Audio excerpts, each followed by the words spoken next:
வணக்கம் மக்களே. பயணி வந்து எப்படி போடணும்னு தெரியாது நிறைய பேர்த்துக்கு. பயணி வந்து 1 லிட்டர் வாங்கி குடிச்சிட்டு போயிருந்தாங்க. எவ்வளோ பயணி எப்படி கிடைக்குங்கிறதே தெரியல நிறைய பேருக்கு. ஒரு பனைமரம் ஏறினா எவ்வளோ பயணி கிடைக்குன்ட்டு இப்போ பார்ப்போமா வாங்க.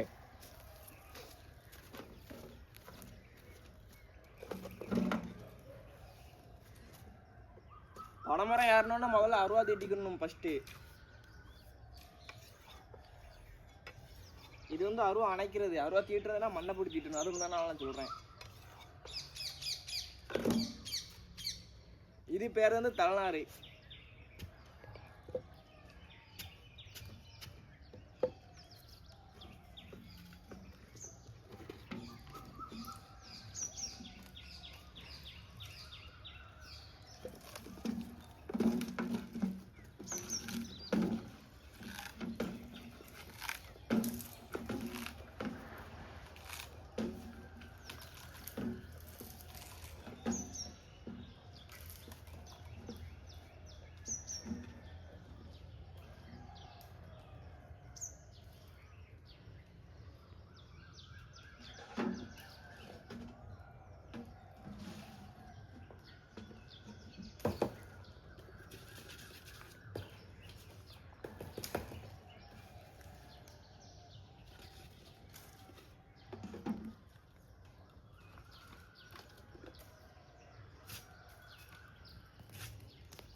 இப்போ வந்து ஒரு பனைமரம் ஏறி இறங்கிருக்கு.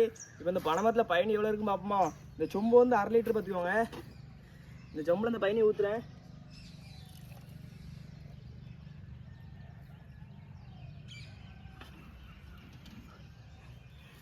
மொத்தமாகவே இந்த பனையில் 1/2 லிட்டரும் கூட கொஞ்சம் தான் பயணி கிடச்சிருக்கு.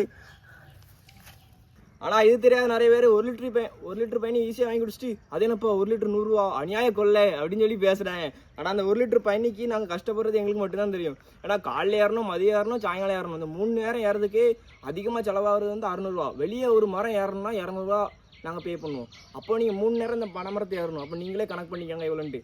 அப்போ விவசாயிகளுக்கு எங்களுக்கு என்ன இருக்குது? எதுவுமே கிடையாது. எங்களுக்கு மிஞ்சியது உழைப்பு மட்டும்தான். இந்த உழைப்பை தான் நாங்கள் விற்று காசாக்குறோம். ஆனால் இது தெரியாது நிறைய பேர் பனைரியா நல்லா சம்பாத்தியம்ப்பா அப்படின்னு சொல்கிறாங்க. எந்த இடத்துல இருக்கும் போச்சுலையுமே அங்கே வந்து வேலை பார்த்தா தான் அவங்களோட வலியும் கஷ்டமும் தெரியும். எனக்கெல்லாம் வலி சொல்லவே முடியாது. என்ன சொல்கிறியா? நீங்களும் பயணி விடுங்க, ஆரோக்கியமாக இருங்க. அவ்வளோதான் நான் சொல்லுவேன். என்ன சொல்கிறீங்க?